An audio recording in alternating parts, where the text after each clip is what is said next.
이 디도서 마지막 말씀 함께 보겠습니다. 3장 12절로 15절입니다. 우리 함께 다 같이 읽겠습니다.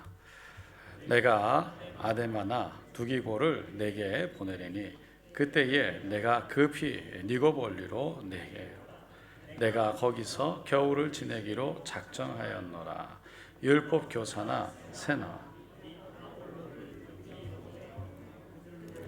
부족함이 없게 하고 또 우리 사람들도 열매 없는 자가 되지 않게 하기 위하여 필요한 것을 준비하는 좋은 일에 힘쓰기를 배우게 하라. 나와 함께 있는 자가 다 내게 무난하니 믿음 안에서 우리를 사랑하는 자들에게 너도 무난하라. 은혜가 너희 무리에게 있을지어다. 아멘. 오늘 저는 디도서 3장 12절로 15절 말씀을 통해서 행하는 믿음이라는 제목으로 함께 은혜를 나누고자 합니다. 오늘 본문은 디도서의 마지막 말씀인데요, 사도 바울이 디도에게 이렇게 말을 하고 있죠. 아데미나 두기고 둘 중에 하나를 그레데에 보낼 텐데, 그레데 섬에 보낼 텐데, 그들이 그곳에 도착하면 빨리 그리스 서부 항구 도시인 니고볼리로 와줄 것을 부탁하고 있습니다. 그리고 율법 교사인 세나 그리고 아볼로에게 이 디도서 편지를 들려서 먼저 보낼 텐데 그들에게 부족한 것이 없도록 잘 보살펴 줄 것을 또 당부하고 있습니다.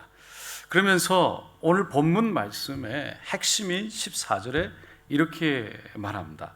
우리 사람들도 열매 없는 자가 되지 않게 하기 위하여 필요한 것을 준비하는 좋은 일에 힘쓰기를 배우게 하라. 열매 없는 자가 되지 않게 하기 위해서 필요한 것을 준비하게 하라라는 거죠. 이 필요한 것이라는 것은 좋은 일에 힘쓰는 자가 되게 하기 위해서 그렇게 배우게 할 것을 말하고 있는 거죠. 이 말씀은요, 사실 디도서 전체를 통합해서 함축적으로 압축해서 디도에게 권면하는 말씀 같습니다. 디도서 1장에서 보면 그레데에는요, 잘못된 유대주의, 도덕적으로 타락한 헬라 문화의 영향을 많이 받았어요. 그래서 그랬는지 나태하고 방탕하고 방종에 빠진 성도들이 많은 지역이라고 그랬어요. 왜냐하면 1장 12절에 사도 바울이 그레데인들은 항상 거짓말쟁이며 악한 짐승이며 배만 위하는 게으름뱅이라, 자기 배만 채우는, 자기만 아는, 자기의 것을 물질적인 것만 채우길 원하는 그런 게으름뱅이다라고 말했기 때문이죠. 그렇기 때문에 그토록 어려운 곳에서 사역을 하고 있는 이 디도에게 목회 활동을 잘할 수 있도록 격려함과 동시에 목회할 때 필요한 것이 무엇인지를 알려주고 가르쳐주기 위해서 이 디도서를 적어서 보냈다라고 그랬어요. 많은 문제를 일으키는 거짓 교사, 잘못된 교훈을 결국은 꾸짖을 뿐만 아니라 바로 잡기 위해서는 어떻게 해야 되는지, 그리고 교회의 직분을 맡은 자들이 갖춰야 될 자질과 태도는 무엇인지, 그런 모든 것들을 훈계할 것을 말하죠. 그러니까 종합적으로 말해서 그레데 사람들이 선하고 좋은 일에 힘쓰며 살아가도록 가르치라라고 사도 바울은 결국 디도에게 권면했다라고 볼 수 있습니다. 그래서 3장 오늘 본문 전에도 보니까 그레데 교인들에게 스스로 자신을 다스리고 절제하며 날마다 성화되어 가라라고 그랬죠. 그러니까 믿는 사람들의 삶은 예수님을 구주로 영접하는 것으로 끝나는 것이 아니라 그때부터 시작한다는 거예요. 거룩을 향해서 나아갈 뿐만 아니라 그 이미 하나님의 선함을 입은 우리들이 선하고 좋은 일을 위해서, 해내기 위해서, 나누기 위해서 결국은 몸부림치며 나가야 한다. 그것을 배워야 한다라고 오늘 마지막에는 그것을 그냥 그렇게 살라는 것이 아니라 그렇게 살아야 되는 방법을 배우라고 사도 바울은 다시 말해서 그들에게, 디도에게 가르치라고 말하고 있는 것입니다. 어느 날 담임 목사가 공석이었던 교회에 새롭게 담임 목사가 초빙돼서 왔답니다. 그 교회에 참 첫 주에 기대하고 갔는데 말씀이 너무 좋은 거예요. 그래서 성도들이 막 은혜가 되고 감사가 넘치고, 야, 참 우리가 기다린 보람이 있다 그랬습니다. 근데 두 번째 주가 됐는데 그 목사님이 말씀을 전하는데 첫 번째 주에 전했던 말씀과 거의 비슷한 거예요. 좀 바뀌지 별로 않은 것 같아요. 성도들이 목사님이 지난주에 너무 좋아서 혹시 비슷하게 설교했나?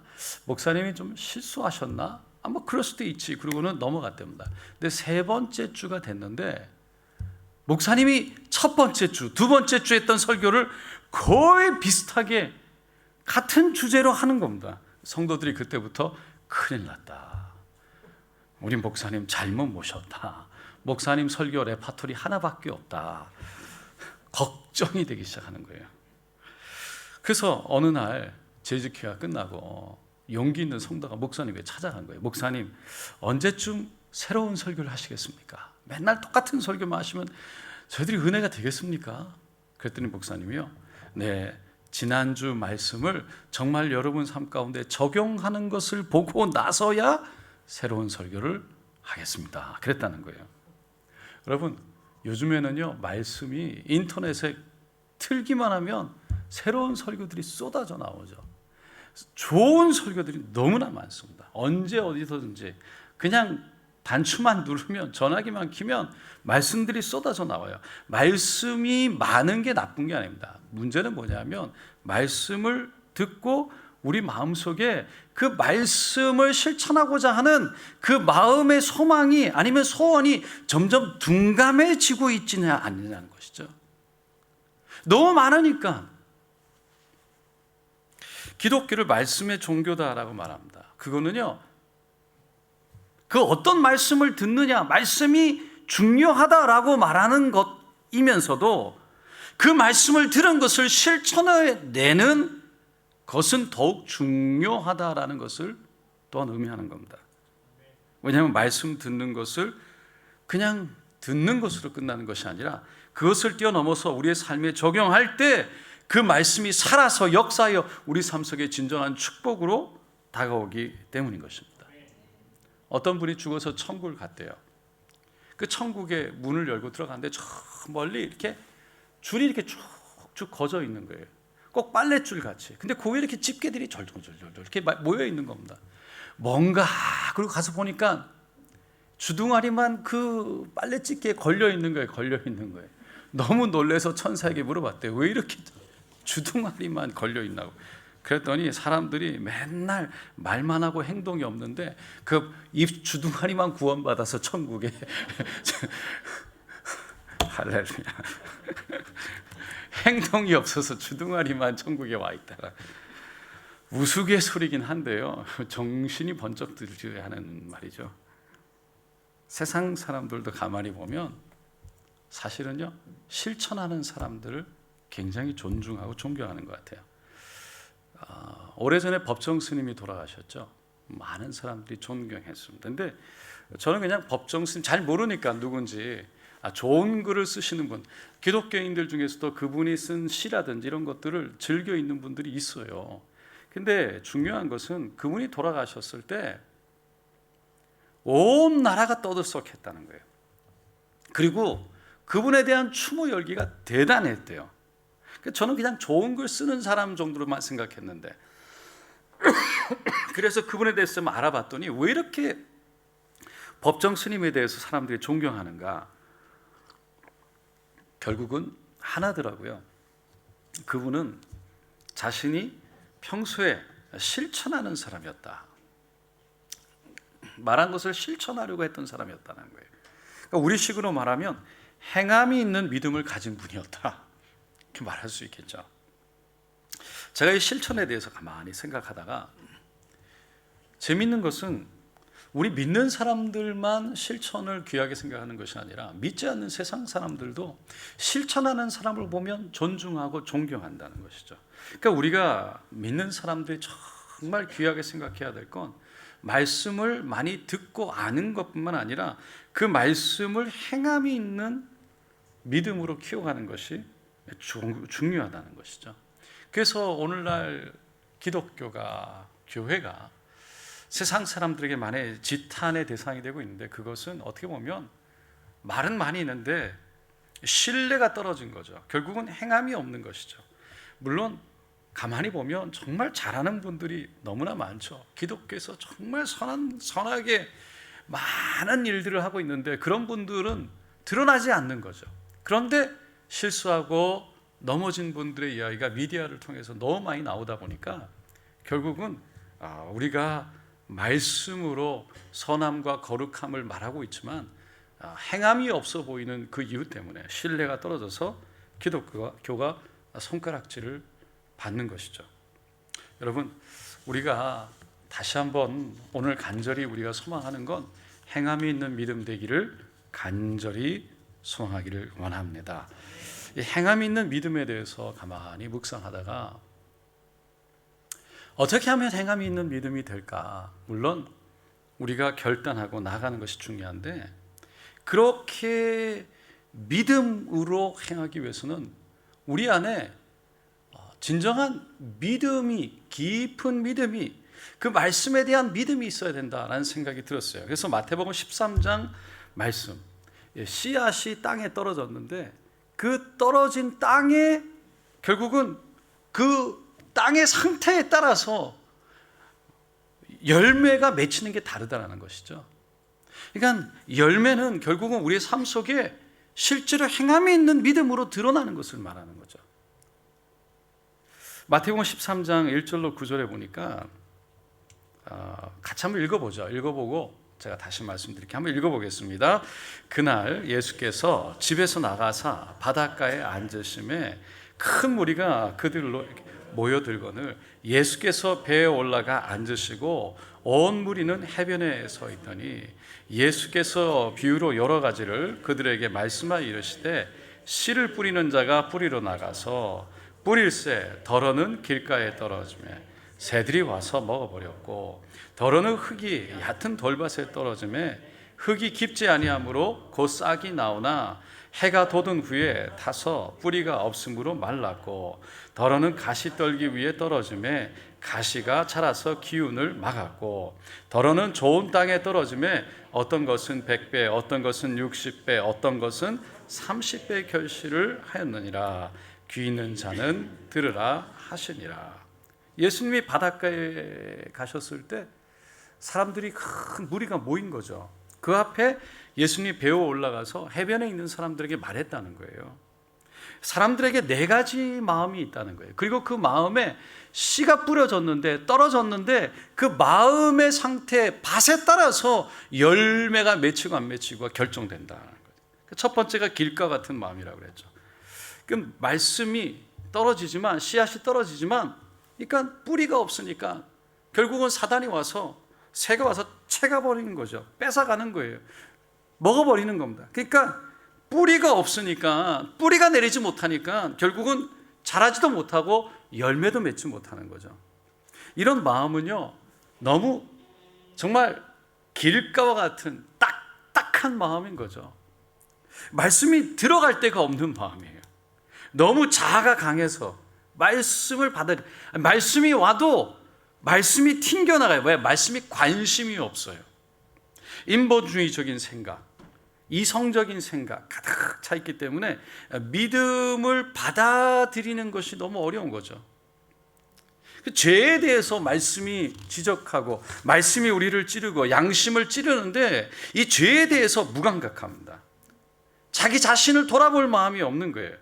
그러니까 말씀이 심겨지지 않으니까 죄가 깨달아지지 아니하고 회개가 되지 않으니까 결국은 돌이킴도 없고 발전하는, 그러니까 결국은 그 안에 열매가 없는 것이죠. 여러분, 열매를 맺지 못한다. 안타까운 거예요. 두 번째 마음은요, 돌밭과 같은 마음이라고 그러죠. 말씀이 떨어지긴 떨어졌는데 너무 딱딱한 돌들이 군데군데 있어서 씨가 뿌리를 내기는 내는데 그 돌밭을 뚫고 못 들어가는 거죠. 그래서 조금 내려가는가 싶더니 비바람이 오고 어려움이 오면 금방 넘어져 버려요. 넘어져서 더 이상 자라지도 못하고 열매를 맺지 못하죠. 그러니까 말씀이 결국 우리 깊이 들어가야 되는데, 심령에. 그 말은요, 깊이 들어가서 상황이나 환경에 상관없이 그 믿음의 뿌리를 통해서 말씀의 진리를 단단하게 붙들어야 된다는 것이죠. 여러분, 우리 인생에 왜 시험이 없겠습니까? 왜 문제가 없겠습니까? 당연히 있지요. 그건 당연한 거예요. 매우 당연한 거예요. 그런데 중요한 것은 진리의 말씀이 우리 안에 얼마나 깊이 박혀 있느냐가 중요한 거죠. 그래서 말씀, 문제가 일어날 때, 바람이 불 때 그 흔들리긴 하는데 뿌리채 뽑히지 않으니까 그 안에 믿음 가운데 버티는 것이죠. 그 말씀의 진리 가운데 하나님을 바라볼 수 있다는 거예요. 여러분, 말씀으로 이겨낸다. 고린도서 10장 13절에 사람이 감당할 시험 밖에는 너희가 당한 것이 없나니 오직 하나님은 미쁘사 너희가 감당하지 못할 시험 당함을 허락하지 아니하시고 시험 당할 즈음 또한 피할 길을 내사 너희로 능히 감당하게 하시느니라. 믿으십니까? 네. 여러분, 이 말씀을 우리가 믿고 그 말씀이 뿌리가 깊이 들어가면 반드시 하나님은 우리에게 시험이 다가오지만 피할 길을 내신다는 거예요. 하나님은 감당하지 못할 시험을 주시지 않는다는 거예요. 그게 얼마나 그 믿음이 우리에게 위로가 되고요, 용기가 되고 힘이 되는지 모릅니다. 그게 믿어지면, 하나님이 알고 계시다는 게 믿어지면 하나님이 나에게 허락하신 이 시험이 결코 감당하지 못할 시험이라는 것이 믿어지면 우리는 일어나서 여유를 가지고 하늘을 볼 수 있는 거예요. 왜? 우리는 마지막을 알기 때문에, 끝을 알기 때문에, 우리는 반드시 이길 것을 알기 때문에 마음의 여유가 있는 것이에요. 여러분, 한국하고 월드컵을 할 때 한국이 이긴 게임을 보면 한 골을 먼저 먹어도 우리 한국 거 한 골 먼저 먹고 두 골 넣어서 이기더라고. 할렐루야. 그냥 두 골 넣고 이기는 게 아니라 한 골 넣을 때 이미 우리는 졌나 보다. 근데 우리가 이게 재방송인 걸 알고 그것이 결과를 알고 오면 너도 한 골 먹어도 마음의 여유가 있고 그걸 봐도 괜찮은 거잖아요. 마찬가지로 우리가 시험이 와도 마지막을 아는 믿음이 있으면, 하나님의 뜻이 어디 있는 줄을 알면 흔들리지 않는 여유를 가질 수 있다는 것이죠. 그게 믿음 아니겠습니까? 그러니까 우리 눈에 보이는 상황과 환경, 왜 그게 눈에 보이는 것이 현실적으로 다가오지 않겠어요? 눈에 보이는데. 그럼에도 불구하고 내 안에 하나님 말씀을 붙잡고 의지해서 하나님을 신뢰하는 것이 믿음이라는 거죠. 하나님은 우리에게 좋은 것 주시는 하나님인 줄로 믿습니다. 왜 하나님은 우리에게 근데 시험을 주실까? 감당할 시험을 주실까라는 것이죠. 그 목적은 다른 데 있지 않습니다. 우리가 성숙되어지고 성장되어지는 데 있습니다. 여러분, 하나님의 일을 하기 위해서, 하나님의 일을 이루기 위해서, 하나님의 일을 이루기 위해서 우리가 성숙되고 성장되지 않으면 어떻게 감당할 수 있을까 생각해 봅니다. 여러분, 하나님의 일을 이루는 게 쉬울까요? 그냥 있으면 이루어질까요? 여러분, 하나님의 일은 그냥 대충 설렁설렁 한다고 되는 게 아니죠. 반드시 어떤 일을, 큰 일을 이루기 위해서는 그만큼 큰 대가를 치러야 되는 거죠. 큰 희생이 있는 거죠. 그 희생이란 뭡니까? 그만큼 힘들고 어려운 길을 지나가야 된다는 거예요. 우리가 저절로 만들어지지 않습니다. 하나님과 파트너십을 이뤄서 하나님이 우리에게 엄청난 일을 맡길 때는 반드시 어려움과 고난과 아픔의 길을 지나가게 하시면서 그것을 통해 우리를 만들기를 원하신다는 거예요. 왜? 그 일을 한 번에 이루어지면 좋겠지만 하나님의 일을, 모든 일은요, 하루에 그냥 단번에 이루어지는 법이 없어요. 수없는 1년, 2년, 3년, 5년, 10년의 오랜 시간이 거치며 그 과정 속에서 여전히 버티고 여전히 하나님을 의지하고 여전히 일어나서 하나님을 신뢰하는 그 믿음이 없이는 지나갈 수 없다는 것이죠. 그러니까 그것을 감당할 만한 시험을 우리에게 허락하실 뿐만 아니라 그 믿음을 가진 우리에게 하나님은 그것을 지나가게 하시면서 결국은 우리를 만드셔서 하나님의 일을 드러내고 나타내신다는 겁니다. 여러분, 그래서 뿌리가 땅에 깊이 내려가는 그 얇은, 톡 치면 부러지면, 이게 툭 치면 부러지는 그 뿌리, 너무나 약한 뿌리가 딱딱한 땅을 뚫고 들어가서 정말 깊이 심지를 내리는 그 수고를 이겨내는 그런 저와 여러분 되시기를 축원드립니다. 세 번째로 가시떨기 같은 밭 같은 마음이라고 합니다. 가시떨기, 이거는요 근심과 걱정, 뿌리가 나오긴 나오는데, 뿌리가 내려가긴 내려가고 성장하긴 성장하는데 옆에서 가시떨기가 막 찌르는 거죠. 근심과 걱정과 두려움이 우리를 막 찌르는 거예요. 그러니까 잘할 수가 없어요. 호세아 7장 8절에 보니까 호세아가 자기 백성들을 향해서, 이스라엘 백성을 향해서 뒤집지 않은 전병과 같다라고 말했어요. 뒤집지 않은 전병이다. 이 말은 무슨 말입니까?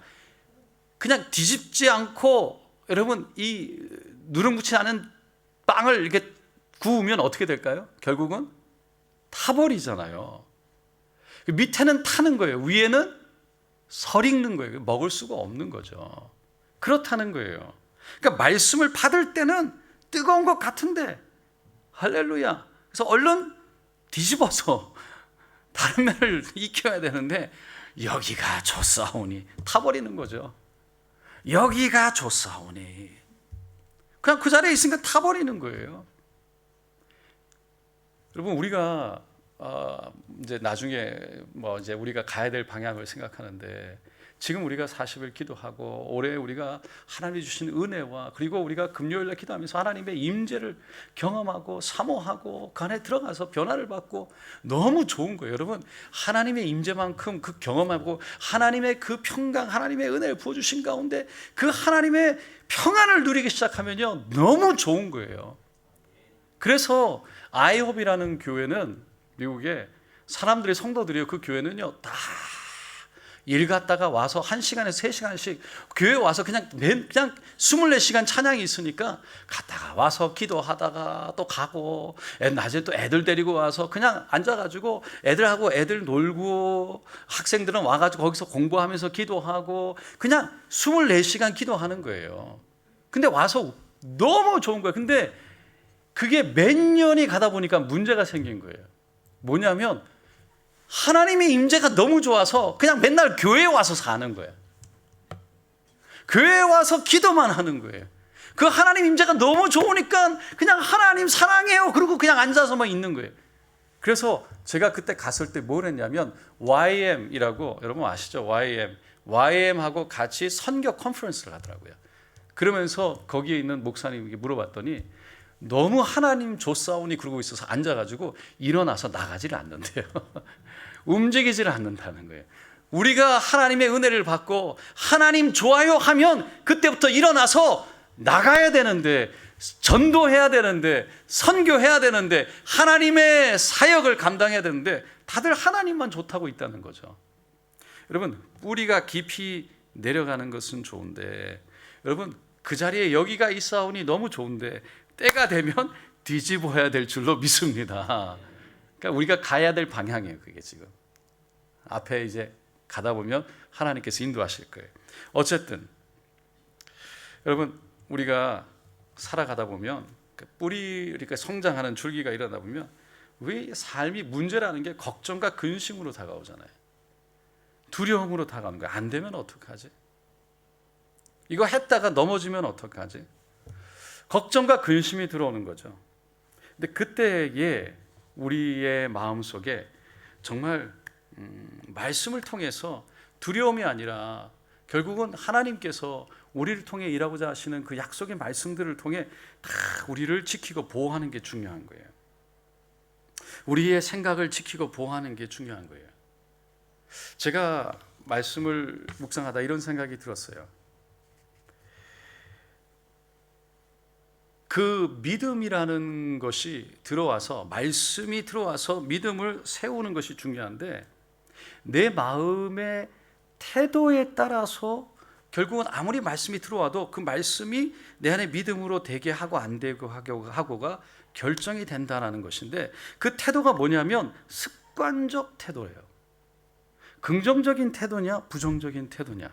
상황과 환경 속에서 부딪힐 때마다 긍정적으로 하나님이 하실 수 있다는 내 마음속에 태도가 있느냐, 아니면 무조건 안 된다라는 생각을 나도 모르게 하고 그런 태도로 모든 것을 바라보고 살아가느냐.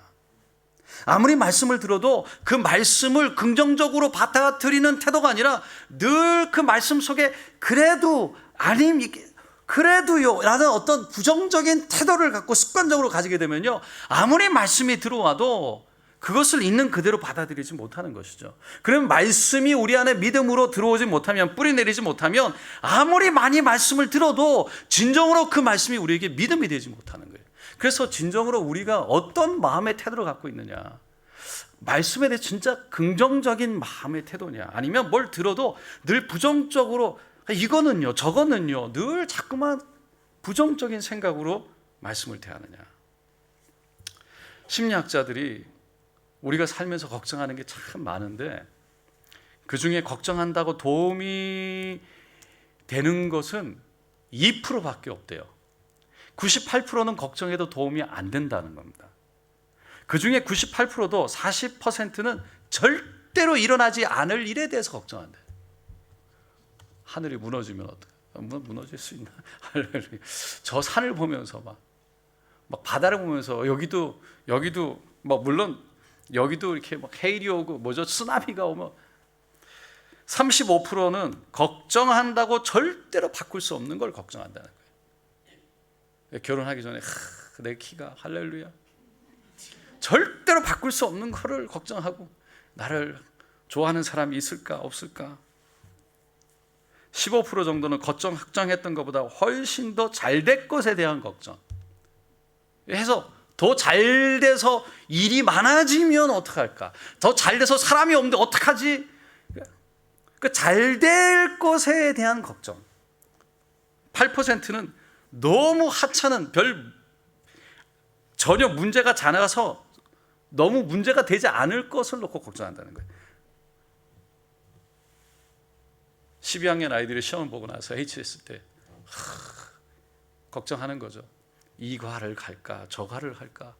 점수가 못 나와서가 아니라 다 잘 나왔는데 이 과를 갈까 저 과를 갈까. 근데 그리고 나서 이 과를 가면 어떻게 될까, 다른 이 과를 가서 너무 어려우면 어떡할까. 다 어려워요. 할렐루야. 다 어려워. 보면 그게 문제가 아니에요. 너무 쓸데없는 걱정이 많다는 거죠. 심리학자들이요, 사람들이 어느 정도로 심리학적으로 두려움에 대해서, 걱정에 대해서, 두려움에 대해서 어느 정도까지 이런 두려움이 있는지 몇 가지 재미있는 거를 적어놨길래 제가 갖고 왔는데요. 포비아라는 게 두려움이거든요. 포파이로포비아라는 게 있대요. 그 뭐냐면 보라색을 보면 두려운 거예요. 보라색을 보면 괜히 두려운 마음. 덱스트로포비아. 오른쪽에 뭔가 물건이 있으면 불안한 거예요. 오른쪽에 물건을 치워요. 탈라소포비아. 앉은 것에 대한 두려움이 있대요. 이 사람은, 또 다른 사람은 오돈토포비아. 이빨에 대한 두려움이 있대요. 이빨을 보면 두렵다는 거예요. 할렐루야. 우리 축가의사가 저기 앉아 있는데 이런 분들은 할 수가 없죠. 이빨을 보면 두렵다. 진짜 웃긴 사람이 있어요. 팔라도포비아. 대머리를 보면 무섭다. 우리 교회는 이런 분이 없기를 축원드립니다. 할렐루야. 근데 체토포비아. 머리털이 많은 사람에 대한 두려움. 포보포비아. 두렵다는 것이 두려워. 여러분 가만히 생각해 보세요. 내가 왜 걱정할까? 내가 왜 두려울까? 우리 안에 걱정, 근심이 있는데 수많은 것들이요, 걱정하지 않아도 될 것, 걱정해도 도움이 안 될 것들로 걱정하는 게 더 많다는 거죠. 훨씬 많대요. 우리의 마음밭이 어떠냐는 것을 얘기하는 거예요. 여러분, 하나님을 신뢰하십니까? 그분을 긍정적으로 바라보십니까? 여러분, 그분을 바라보고 걱정과 근심을 내려놓고 하나님께 맡기게 되시기를 예수님의 이름으로 축원드립니다. 네 번째로 좋은 땅과 같은 마음이라고 말합니다. 30배, 60배, 100배의 결실이 있다는 거예요. 좋은 땅. 좋은 마음이죠. 그러니까 뿌리가 깊이 내려가서 정말 열매가 맺히는데 결국은 행함이 있는 믿음으로 우리의 삶 속에 믿음이 드러나고 나타나는 것을 말하는 것이죠. 그거를 열매 말씀이 떨어졌는데 그대로 받아들이니까 그것이 그대로 나타나는 거예요. 여러분, 말씀이 우리 삶 속에 열매로 드러난다는 것은 엄청난 축복이에요.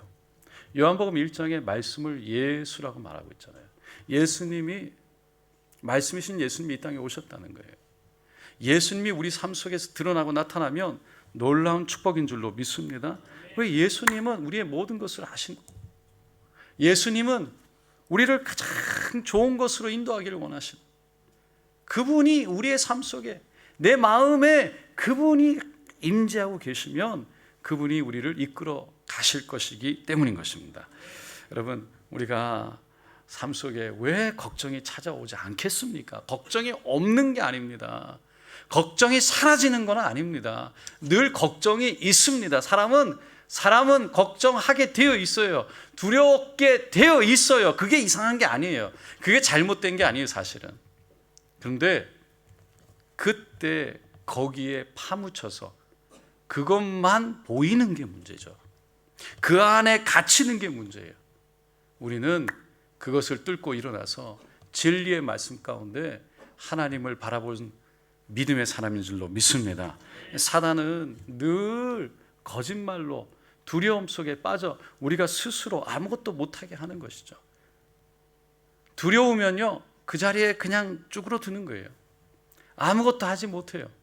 하나님은 진리로 무엇이 거짓인지를 끊어내서 진리의 하나님의 말씀이 우리 안에 깊이 들어가서 30배, 60배, 100배의 결실로 일어나서 우리가 담대하게 일어나 그 말씀을 붙잡고 행함이 있기를, 그리고 살아내기를 하나님은 원하시는 줄로 믿습니다. 사랑하는 성도 여러분, 저도 그렇고 여러분도 그렇고 다시 한번 우리의 마음밭을 정리하고 그 말씀이 말씀되게 해서 진리를 붙잡는, 그래서 그 진리가 열매 맺게 하는 저 여러분 되시기를 예수님의 이름으로 축원드립니다.